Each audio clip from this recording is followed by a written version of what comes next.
Good evening. You're watching or listening to Redwood Wonk. We are going to talk about national news of the day. I'm with Dave Frank. My name is Eric Kirk, and we're going to get right into it. We had some topics in mind, and then all of a sudden, yesterday afternoon, bomb was dropped on national politics, and that is the third indictment of former President Donald Trump, and this is the big one. This is the one about January 6th, but not just about January 6th, about what the prosecution is referring to as an effort to defraud the United States by using, I'm just going to read straight from the complaint here.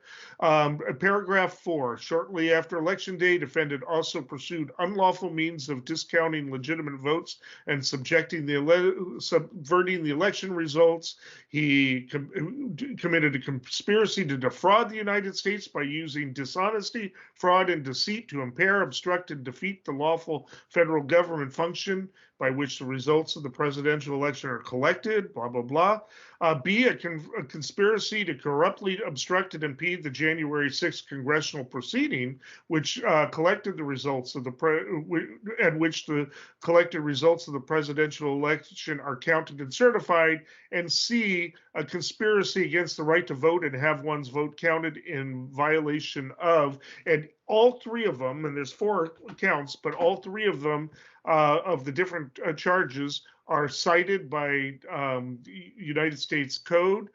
Very interesting how the complaint starts. It acknowledges in the first paragraph that he was the 45th president of the United States.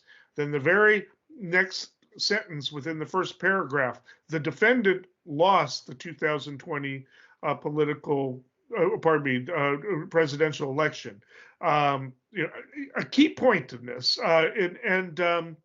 so despite having lost, paragraph 2 kind of generally talks about what he did and what they're charging. Paragraph 3 qualifies the defendant had a right, like every American, to speak publicly about the election and even to claim falsely that there had been outcome determinative fraud during the election and that he had won. He was also entitled to formally challenge the results of election through lawful and appropriate means, such as by seeking recounts or audits of the popular vote or filing lawsuits. And indeed, he did those things, but the outcomes were uniformly unsuccessful. So they are admitting that there's a lot of speech involved that is brought up here. And you do have a First Amendment right to lie, but not when it's part of a conspiracy of other illegal activity. There's 45 pages of it. I strongly recommend, I believe every American should read this complaint in its entirety. It goes through point by point just about everything that was done leading up to January 6th and a few things afterwards. He has 6 co-conspirators in this, and we can go into who those are. I believe they're still speculating as the 6th one, but the first 5 are pretty obvious to anybody who's paid attention to these issues. Most of them are attorneys, of course, one of the defenses that Trump has been floating is, well, I took advice of counsel in this. I'm just following the advice of my attorneys, but the attorneys who gave him that quote unquote bad advice are listed as co-conspirators. They include Giuliani, Powell, and Eastman. There's so much to talk about as to what is in this complaint, and we'll get into it more detail. But Dave, I want to invite you in here to give your kind of beginning thoughts. Sure, thank you for that. Even though we just scratched the surface, there's already like 4 different ways we can go with this. I do want to ask you a question about Sure. About this too. So maybe we'll have a little bit shorter expressions of what we're interested in. We'll kind of ping pong a little more than we normally do. So first thing here is, I think, and a big one, because for lots of reasons, but is that right in clause 3, you said it already, and you read it, that just like every other American, former President Donald Trump has the right to speak his mind. So it's not a question of whether or not he had the right to say the things that he said. It's that he did them in the furtherance of conspiring to get actions out of other people. And this I reading through these pages, 45 pages, they go through the pathways of different geographic places where his speech and the speech of those around him, those co-conspirators, were inspiring people to take actions Yes. that they knew were based on information that wasn't true, and that's very controversial, which we'll talk about. But that in fact they were making a plan to have their words encourage actions that would stop the normal process of the election. So I think that's a key thing here, is that this indictment is very targeted, highly targeted. It's not saying that the violent insurrection that happened on January 6th that he was the causal agent. They're Not not yet. going that far. They're Not not. yet. What they're doing instead, and you pointed out accurately. I haven't heard other people point this out because it's so obvious, maybe, but it's super clear that what they're saying is that between election day and January 6th, and then ultimately inauguration day, that there was a pattern of speech and a pattern of collusion and conspiracy to try to stop the peaceful transfer of power. And that's why there's 3 conspiracy charges and 1 obstruction charge. And like I'll spell this out. And I think just because it's not that, people kind of get wrapped up in the emotion of it. But realistically, they're saying, one, that they tried to obstruct a process, and that they in fact succeeded in obstructing that process. They slowed it down. So that happened. I mean, we all saw it on television. Hmm. So number one, Yeah, we and saw this happen in real time. This is, real time, yeah. yeah, it was, and people were aware of it then. Even initially, Republicans were saying this is disqualifying, but they backed off it when they realized that that was going to be politically problematic for them. But yes, but go on. Yep. And But you so have the a uh, question. the second conspiracy, or it doesn't matter what the order. The second conspiracy I'll talk about, is that that they were reaching out to these states. I just want to say crystal clear Yeah. that he and his team, his campaign team and his legal team, were reaching out to actors in these states, government officials, legislators, and elections officers. They were making calls. They were speaking to them with the intention of inspiring action to interrupt the legal process of the election. And so and then thirdly, the third conspiracy was that their actions were going to take a state like Georgia, a state like Michigan, a state like Arizona, and they were going to have the legal election process that was the will of the voters, that the will of the voters was going to be overturned by the judgment of legislators, or the judgment of Trump and his lawyers, or Vice President Mike Pence, depending on which scenario it was. And then so that's not that it happened, but that they conspired to make it Yeah. happen. So And, so and I'm saying the just threshold for proving this is really low, right. Well, yeah, arguably. but what's going to happen is, if I was Trump's attorneys, if I was willing to take that on and be stiffed, is that they're going to try to attack this on First Amendment grounds. They're going to try to take it apart. The prosecution has put it all into a kind of one big thing, but what they're probably going to do is say, this was First Amendment protected, that was First Amendment protected, that was First Amendment protected, and try to get them taken out of the complaint individually, paragraph by paragraph, and so that you don't have. You're cutting into the conspiracy of the means to do it, and so that's why of what they were doing, but it wasn't just that they were lying to get people motivated.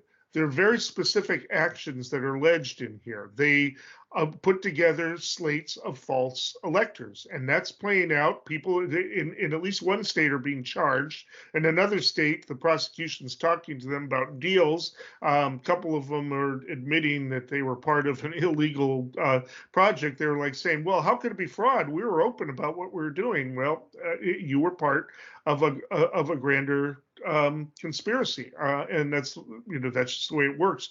They had fraudulent slates of electors that were intending to disrupt the whole process of confirming the election. They also tried to put pressure on Vice President Pence, who is going to be a witness in this case. His notes. His personal notes are referenced throughout the complaint. And I noticed, we'll get into responses today, or after the indictment, but he actually said that Trump should drop out, which is a little bit of a change of his position. And it does say that he used these to get a large and angry crowd, to put pressure on Pence to do it, and then it exploded into this other situation. So it's going to be, very interesting as to what, you do have a right to lie. You have a First Amendment right to lie, but you don't have the right to commit fraud in order to obtain an certain advantage on something. And so the prosecution is going to focus on the material actions, on the actual, almost physical things that happen. We've learned a few new things, such as the fact that he actually did apparently appoint Jeff Clark to the DOJ. Yeah.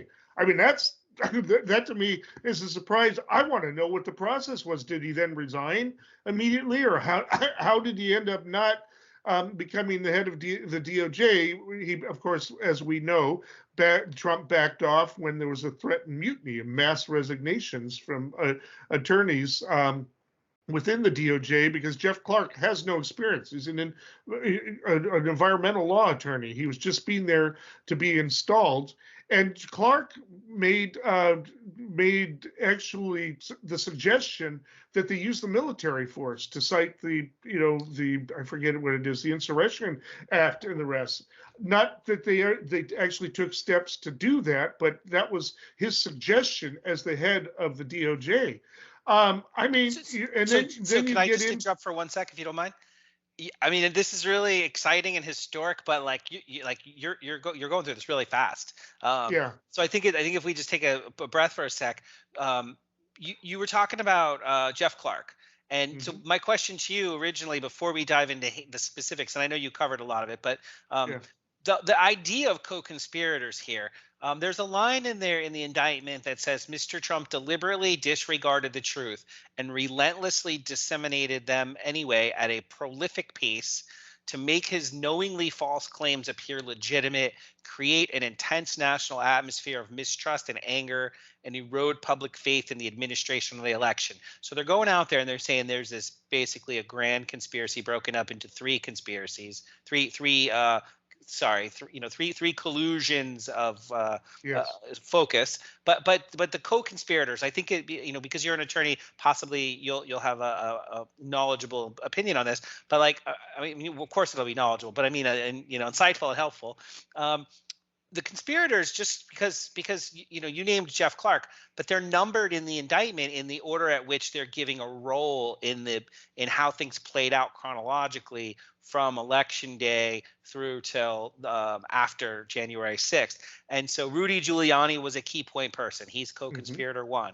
John Eastman, and this is allegedly. All this is allegedly. These are alleged crimes. They're alleged co-conspirators. Of course, he's entitled to his day in court, but we're trying to assess what we're looking at. John Eastman, co-conspirator 2. Sidney Powell, co-conspirator 3. Jeff Clark, co-conspirator 4.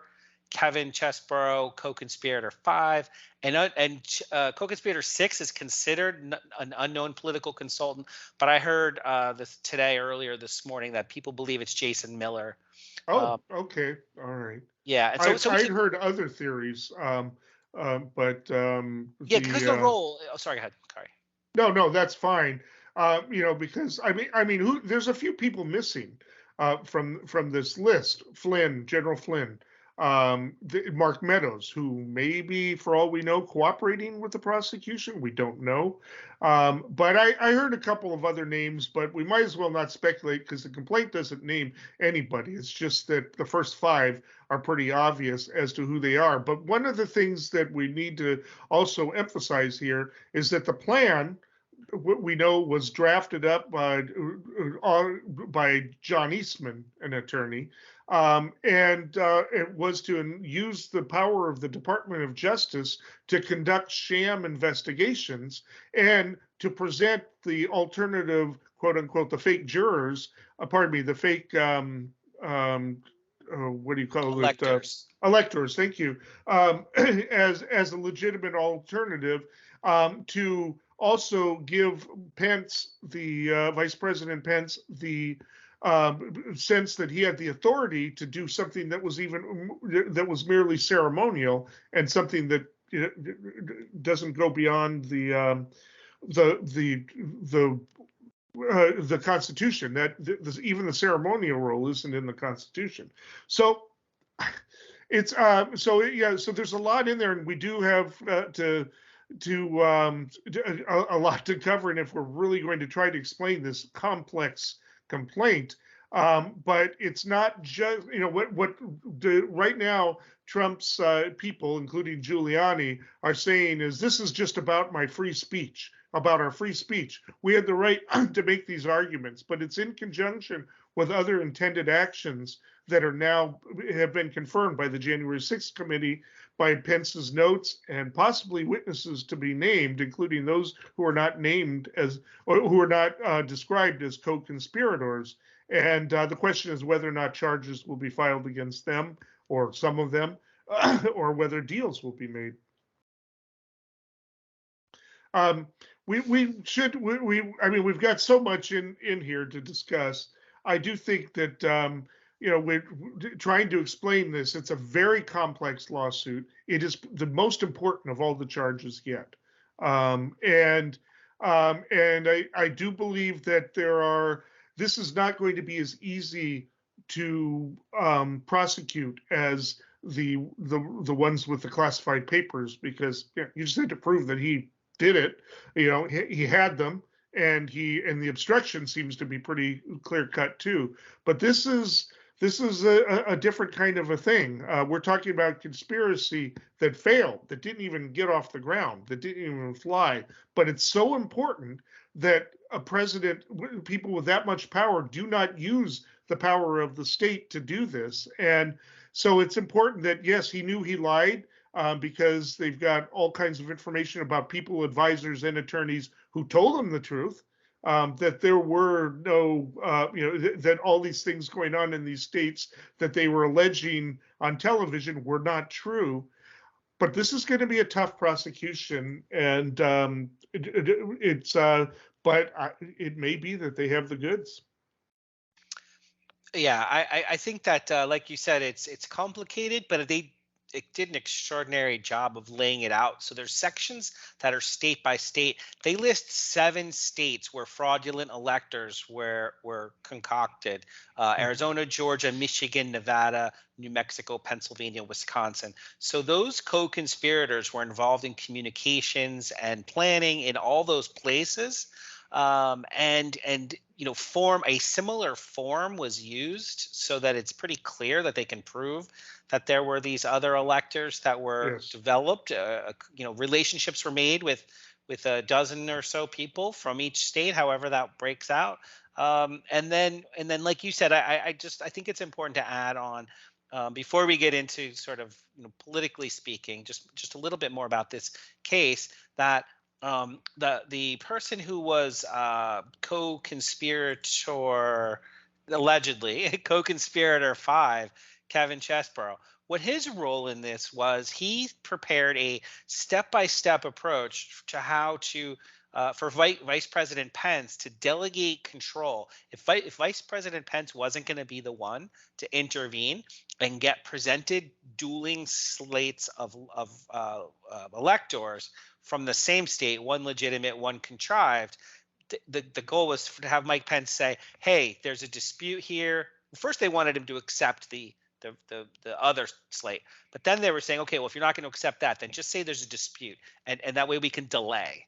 And then when it became clear that Vice President Pence wasn't going to participate in this because he and his lawyers said that it was not in his power and that it was not something he would support, Chesborough presented a document that said, allegedly presented a document that said that, well, Pence could delegate control to another senator, and a different senator, and that senator, because the legal language of that process did not mention senators, there would be no rules that apply. And with no law that applied to that type of an intervention, then the stoppage of the ceremonial acceptance would be much easier. They could just step in and say, I'm going to stop this process because there's no rule that says I can't. And that they thought it was like a done deal. They thought for sure that they, their plan A, plan B, plan C, that they had this thing going on. But in reality, people could argue the vice president had the heroic sort of fortitude. All right, I mean, we're talking about a 45-page document that is even more complicated than that. I want to invite people, if you want to ask questions, because I'm going to be studying this one in a lot of detail and answer questions over the next few weeks. But I want to once again give out our email address, redwoodwonk@gmail.com. Please forward questions or contact me. I think this is really important. This is history being made here, and we're about to get into the political implications and then the implications for the country of all of this. But we have to stop somewhere because we could talk all hour and another hour just on the complaint itself. Good evening. Today, an indictment was unsealed, charging Donald J. Trump with conspiring to defraud the United States, conspiring to disenfranchise voters, and conspiring and attempting to obstruct an official proceeding. The indictment was issued by a grand jury of citizens here in the District of Columbia, and it sets forth the crimes charged in detail. I encourage everyone to read it in full. The attack on our nation's capital on January 6, 2021, was an unprecedented assault on the seat of American democracy. As described in the indictment, it was fueled by lies.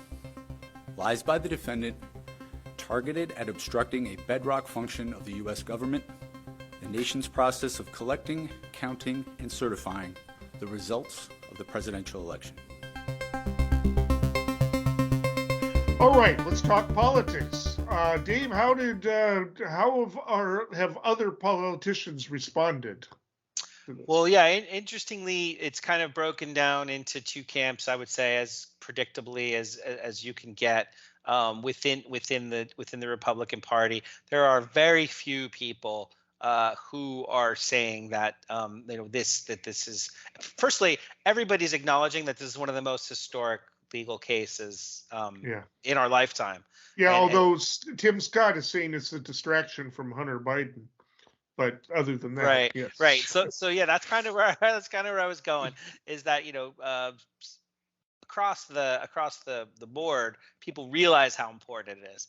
But that said, I think we'd be remiss if we didn't mention that the Republican Party has found itself in a situation where it's like the tail wags the dog, and the base is getting an immense amount of support in its backing of Trump. The power base behind the Republican Party sticking together, its cohesion, is really the vitriolic support for Donald Trump, and so this is now where battle lines are being drawn, and like you said, what we're seeing is that folks are saying that, number one, this is a free speech case. Number two, this is a distraction.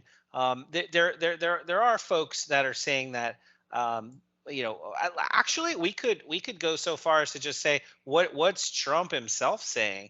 So his because that's the party's kind of following that lead, right? So yes. Trump's campaign statement says, the Biden crime family directed the weaponized Department of Justice, and of course there's no evidence of that. He says he's the front runner and that he's leading by substantial margins, which he's not. It's a tie. They're saying the reason they waited this long is because they wanted to put it in the middle of the election, but It's not the middle, and they didn't. Things play out as they play out. But they're equating this with persecution, Nazis, communists, authoritarian dictators. Yeah, that was what Trump did, and that prompted a response from the Anti-Defamation League. And just in short, they're calling it an injustice, an unprecedented political targeting, politicization of the legal process. But in reality, it's probably nothing more and nothing less than accountability in the court of law and the rule of law. This is like I hate to use this phrase, but that's what come to Jesus moment. Accountability, legal accountability for one's words and one's deeds, and so that's where we find ourselves. I'm specific political leaders are probably reading through this and consulting with their lawyers before they come out. But Haley is still silent. Yeah, because it's so directly, it's so like targeted in what it's claiming that it's very, very hard for them to wrap their head around how much of a slam dunk it should be. But so the spin machines are hard at work. Well, and let's say that let everybody know now. Tim Scott, as I've already said, he's gone full Trumper on this. This would have been an opportunity for him, but there are several Republican candidates who are saying this is disqualifying. Trump should drop out, including now Vice President Pence, but also Hutchison and of course Christie, we know, and Doug Burgum. You've got the sort of the never Trumpers elements in the Republican race now. Will they lose? Well, we know that one of them, I believe, was Hutchison, but it might have been Burgum. One of them has already been booed for saying that it was disqualifying.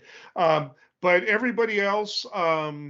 Ramaswamy is saying that it's this is just weaponization, blah blah blah. DeSantis weaponization, blah blah blah. We don't have a lot to say now. Other politicians have got different things that they're saying. Of course, the Democrats are uniformly just saying, "Hey, let's let the process work it out. That's what the criminal justice system is for." They're kind of staying above it and out of it, which is smart. But you've got and then you have Republican senators saying the same thing. I'm forgetting his name, from Nebraska, said, well, let's see where the chips fall in terms of justice. Then you got Jim Jordan saying President Trump did nothing wrong, and a number of elements of it. But we know that when we talk about the political implications, we have to mention the fact that that the indictments, including this one, and probably including the Georgia indictments, which are probably coming in the next few weeks, which are going to be related to this, probably are shoring up his support in the Republican in the Republican primary. He was 37 points ahead of DeSantis in a poll before this happened. He might be even higher, and this is putting people like DeSantis into a tough spot. Do they alienate the MAGA vote and take the Hutchison Christie stand, or do they go along with it? But then they're kind of seeding the ground, and they're taking real chances here because there's more and more information is going to come out about this. And there are some analysts who are saying these particular charges are different from the other ones. These are 73% believe that if the charges are true, it's a serious crime. If it's true, they don't necessarily believe it's true. But the political implications are Democrats are just playing it cool. I think Biden made a comment about having watched Oppenheimer. When the media was calling to him with questions, and most of the Democrats are, some of them are willing to attack Trump, but others just basically saying, "Hey, this is a criminal matter. I'm in a different branch of government." Interestingly, New York Times poll came out yesterday, the same day as this indictment, the most recent poll, and they had done a deep dive on the crosstabs to try to come up with an assessment of where people stood and within the Republican primary, they came up with three broad categories. One is the folks that are MAGA Trumpers, always Trumpers, and that's about 37% of the party. The other group is persuadable, that like Mhm. maybe they would support Trump, another 37%, and then not open to Trump was 25%. It's only within that last little group, 25%, that there's any real sense that Trump has ever done anything wrong.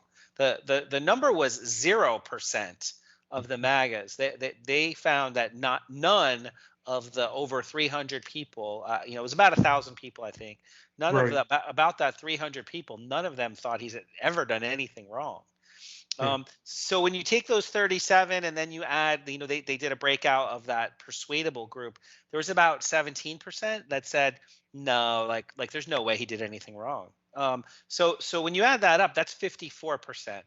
So even if all of the other people all the other candidates' supporters and unknowns consolidate around any one of those candidates, Trump still wins. Yeah.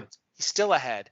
So then the question is the this new indictment going to have any impact at all? So what people are doing is they're looking at how popular was he and how much support did he get when he got the first indictment and that in New York for hush money, financial improprieties, and then that second indictment, which was the document case, and Yeah. then now this third indictment. So Which, by the way, we would have covered in the news, added a few additional charges within the past week since we've done it. So that's evolving too. Yeah. And the general takeaway here is that he actually got more support after the first indictment. His support went up, solidified, about a 20% bump from somewhere near 40% to over 50%, which, that's pulling away from those other candidates. But then when that second indictment came through, people didn't think that the documents were that important. So it had less of an impact. But now this third one. So there's different theories about whether he'll get a little bit more support or a little bit less support. But bottom line is it appears he'll get more support. And basically, that from a political perspective, that means that the efforts that are in play to clear a lane for an alternative candidate for the GOP, because there's a lot of people working towards that. There are many millions of dollars in super PAC money. This also just got released yesterday. Hundreds of millions of dollars are going into these other candidates, and they're not moving the needle. Which means that the tie. I'll see real quick. The tie that right now, according to yesterday, if Biden went head to head with Trump, it would be tied 43-43. So we truly drove a point toss country. But that is, of course, leaves about 15% of the people who are undecided, or even more. I'm not even if I'm doing the math right there. No, about 15%. And the undecideds tend to fall for Biden in these types of things, as they did in 2020. Didn't do that in 2016, but independents went for Biden in 2020 not because of this specifically, but because they are fatigued of what Trump has done to the discourse. So it's real important, but Republicans are stuck because they're in that jam that we've talked about so many times, where they can't lose the MAGA vote, but it's dragging them down. They've got this real problem. Biden should be vulnerable, I just want to give a few responses. They're kind of all predictable. They haven't changed. Kevin McCarthy says that this was to distract from Republican investigations into the Biden family. I've got a prediction at the end about that whole thing with the Devin Archer testimony that we were going to talk about. But Durbin, no man, not even a former president, is above the law. The anger and resentment Donald Trump stoked with his big lie put the country half step away from a constitutional crisis. And Benny Thompson, Democrat, who was on the January 6th Select Committee, January 6th was the test of American democracy, but the fair trials of those responsible will further demonstrate this nation's commitment to the rule of law and hold accountable those who attempted to undermine it. Those are the quotes that are most attacking Trump. And even they are basically saying, but, we're going to see what happens with a fair trial. Jim Jordan, President Trump did nothing wrong. Jim Banks, talked about the Biden DOJ and called for House Republicans to launch an investigation into the Biden administration and what he's calling 2024 election interference. Don Bacon, Republican of Nebraska, however, says Trump will have his day in court to present his defense. I trust our judicial system to sift through both sides of the case and find a just verdict. This is a classic conservative Republican kind of take. This is Don Bacon is kind of old school. You stay out of it. But Mike Johnson says that, again, distraction, damning closed-door testimony on Hunter Biden. I think they're going to regret hanging their hat on Devin Archer, but I've got a prediction about that. And then Ramaswamy saying that he, again, renewing his commitment to pardon Trump for this indictment. So basically, within the Republican Party, it's good politics to support Trump unless you're in a pretty safe state such as Nebraska, where you're probably going to get elected anyway, and you don't have to cater to MAGA necessarily because the Democrats just aren't going to be able to present that much of a challenge anytime in the near future. Can he be primaried? Not for saying. I think it'd be very difficult to primary somebody for saying, "Hey, let's see what the courts have to say, what the juries have to say."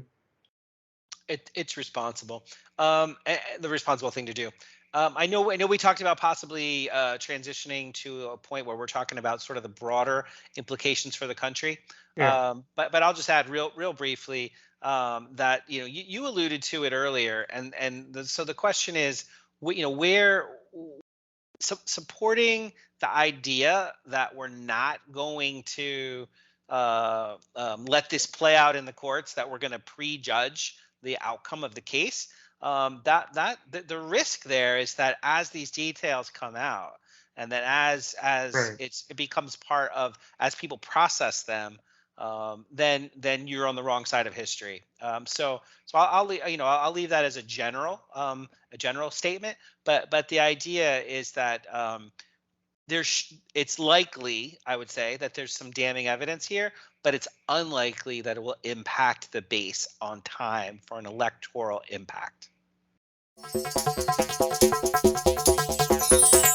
I don't think I've made mistakes. Every time somebody says I made a mistake, they do the polls and my numbers go up. So I guess I haven't made any mistakes. We showed up and we demonstrated that we would not have our voices silenced by a Republican Party that across the country had a singular intention on suppressing the right to vote. Some Democratic senators seem to imagine they could just break the rules on a razor-thin majority. Nothing would stand between them and their entire agenda, a new era of fast-track policymaking. The Republican Party moved very far away from reality. And the fact that you got colleagues of mine in the Senate who refuse even today to acknowledge that Donald Trump lost the election. How do you deal with that? Joe Biden is the president we need right now. Battle-tested, forward-looking, honest and authentic. He has never forgotten who he is fighting for. Okay, well, we're going to sort of move on to the same topic, but let's talk about what the long-term impact of this is. This is a very scary moment, I actually think. This is a scary moment in American democracy. Democracy, we take it for granted, but it's a fragile thing. Now, this plan that Eastman came up with and these architects came up with was weak. It depended a lot on Vice President Pence. It depended on a lot of different things happening in order for him to stall and maybe use the Department of Justice to cancel some elections or force re-elections. There were a bunch of things, but it really wasn't clearly articulated. And that's kind of the defense that some Republicans are offering. Well, it wasn't going to succeed. But that doesn't matter. It was an attempt. And the point is, you can't let an attempt like that go unpunished, because next time around, somebody might have a better plan to thwart an election. And what are the stakes if Trump gets elected and has these convictions? He's going to try to pardon himself. Of course, he's going to probably just completely dismantle the Department of Justice and replace it with cronies. Probably bring Jeff Clark back in at that point and let the resignations happen. And then, I mean, I think it's a fair question that if he is elected in 2024, will we have a fair election again anytime soon? Yeah, I mean that's the $99 question, and the magnitude shouldn't be. It's hard. I know we have a crisis fatigue these days, but I'll just want to mention John Sale, the former Watergate prosecutor. He was out speaking yesterday, and he said, that the educational function of this speaking criminal indictment is that the public will benefit from reading it. The public will benefit from talking about it. If they read about it. Right. If they read it. If it's a big if, yeah. And so what, obviously there's some details here that still need to be sorted out in terms of what needs to be proven and will it be proven. But if proven, the evidence would be very strong, meaning that the former president should be held accountable. The Constitution will protect him, though, because delay is his best approach, right. And that he very well could become the next president because of this, because he will get more popularity if people buy into his narrative. There's going to be dueling narratives in the media sort of pipe streams that people participate. Siloed media environment that we find ourselves in. One other thing that the Watergate prosecutor said was that Governor Christie is correct. Trump is afraid of going to jail, just as anyone else would be, which people say psychologically that's when people are at their most dangerous. But that said, he also said Peter Navarro is wrong, that we are not going to have a civil war. So we're already hearing from some of Trump's architects of his plan that there's a reversion to violence again. And finally, he said, this is the biggest case in the world and arguably one of the biggest cases in our history, up there with Marbury Madison, Dred Scott, Brown versus Board of Ed. This is really going to be, it's the first time in our history that a sitting president tried to disrupt the peaceful transfer of power, and how we deal with it it's going to make history. Yeah, and that is, this is a big deal because there was a lot of risk in filing this, but if indeed these allegations are true that they listed, and that this was, and in fact not just random protests and ranting and raving, but a concerted plan, however badly crafted, a concerted plan to retain power over and against an election. That you can't let that go if you want a democracy to survive. It really needs to be slapped down hard, and people need to be punished for having participated in what was essentially an attempted coup. Now, he didn't have support in the military, and that's always usually essential towards a coup. But military says they'll follow rule of law if they could. If the Department of Justice had ordered them to do something, what would have happened? We don't know. Would there be resistance from the military? But when you're at that point, you've got a constitutional crisis on your hands, and we assume that democracy is that strong. Democracy is a fragile thing.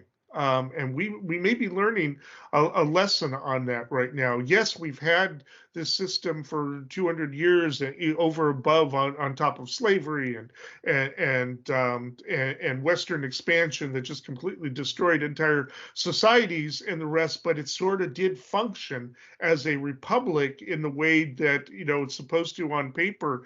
But there's no guarantee that will continue, because Andrew Jackson, he defied a Supreme Court decision. That was probably one of the biggest failures of democracy in our history. The Supreme Court ruled that he had to recognize the treaties, and he just said, you can't make me do that. Right now in Alabama, you've got the Republicans openly defying the Supreme Court decision that says that they've got to be more fair in how they're allocating, how they draft up their districts. They're just outright defying it. I mean, we do have to really have, and they're doing it openly. I mean, there's basically want to bring it back before the Supreme Court again, or whatever it is that they want to do to see if they can get a second shot at it, or maybe they're trying to delay it past the 2024 election. But rule of law is not a premium in today's conservative movement, self-defined conservative movement. Is it truly conservative, or is it something else? We're talking about a very authoritarian movement here behind a charismatic person, and quite frankly, it's scary. What if somebody with better brains than Donald Trump, and with people that are better than Giuliani, who's losing it, and Eastman, put together something similar in the future? If this isn't punished, it needs to deter that, and that is the impact. That's what's at stake. This complaint just upped the stakes, sent them through the ceiling. And I think, and I agree with what you said across the board. I think you hinted at a couple of things I'm about to say. I just want to put a little fine point on what you said. That, again, we talked about this, but there was a use of lies and levers of government to defraud the public and overturn an election. Trump was told by his own attorney general, the vice president, his campaign advisors, legal advisors, and his family that he was wrong on this. He repeated the claims he was told were not true. And then, so where did they go? What was the direction that took? Well, you talked about it earlier, but I want to just remind folks that Jeff Clark, when he was appointed the acting attorney U.S. general, he accepted that on January 3rd. And the context of that was that Trump's lawyers were telling him and Trump in the past, this is a quote, there is no world, there is no option in which you do not leave the White House on January 20th. Trump did not settle for that. So that attorney then was talking to Clark after that was going to be the new head of the DOJ. And the quote here was that he said the Deputy White House counsel reiterated to Clark there had not been any outcome determinative fraud in the election, and that if Trump remained in office, there would be riots in every major city in the United States. That's his direct quote, Clark. And what Clark said was, well, Deputy White House Chief Counsel, that's why there's an Insurrection Act. I looked up the Insurrection Act. It allows the president to deploy U.S. military and National Guard forces within the United States in response to civil disorder or rebellion. It's been used 30 times in the past in our history since 1792. And it's been used for things like rebellions and labor uprisings and when militias would square off, and during Reconstruction when there were massacres and assassinations, MLK's assassination, various riots, the KKK, Civil War itself. These are some of the most self-destructive moments in our history. And what this means is that Trump and Clark and the people in that room were planning on a resolution to this problem that included that type of remedy. So that's how close we actually came. That is essentially a military coup. You say, well, we didn't have tanks in the capitals. There may have been tanks in the capitals. I mean, if he had gotten his way, and again, this environmental lawyer who was for a few days the attorney general. This was a very scary moment, and it remains scary.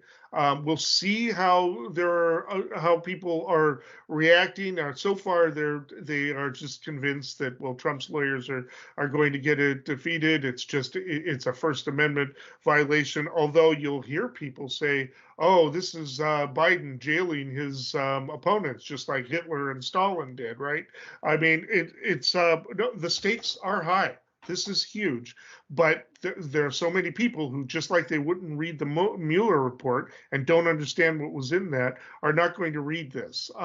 Now you'll have another typical thing that MAGA people will say is, they've been saying that he was going to go to jail. They've been trying to get him for 6 years or whatever, 7 years. But the thing is Mitch McConnell can't protect him this time. This is not an impeachment that requires 60 votes. This is in a court of law and a jury of their Trump's and whoever else is charged peers will decide it if the case doesn't resolve in a plea deal before that.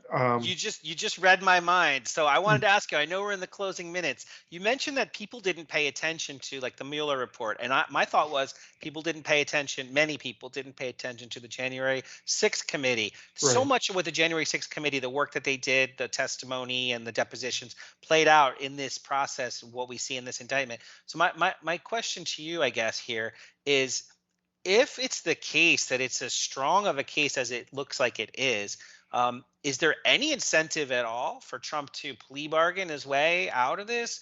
Or do you think this is like a game of chicken that's really going to go to the mat?